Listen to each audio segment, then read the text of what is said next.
বাবার গুরুত্ব সেই সন্তানের কাছে জানুন যে কখনো তার বাবার ভালোবাসা দেখেনি।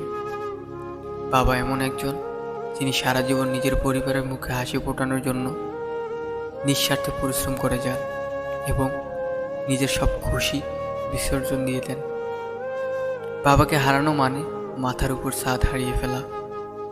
সবচেয়ে অসহায় সেই ছেলে যার বাবা মারা যাওয়ার আগে তার কোনো চাকরি হয়নি।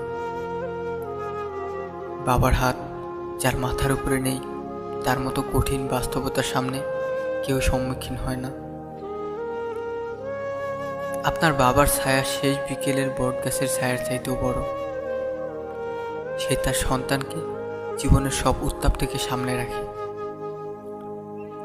যদিও আপনার বাবার রাগ আপনার কাছে রাগ বলে মনে হয়, কিন্তু বাস্তবে তা হলো আপনার প্রতি ভালোবাসা। আপনি যখন ছোট ছিলেন, আপনাকে আনন্দ দেওয়ার জন্য নিজে বাচ্চা হয়ে যেতেন, আপনার সাথে খেলা করতেন। তিনি হলেন আপনার বাবা।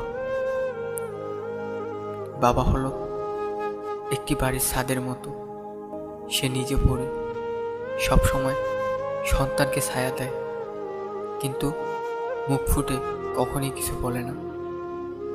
হয়তো প্রত্যেকটা মেয়ে তার স্বামীর কাছে রানী হয়ে থাকতে পারে না, কিন্তু প্রত্যেক মেয়ে তার বাবার কাছে রাজকন্যা হয়ে থাকে।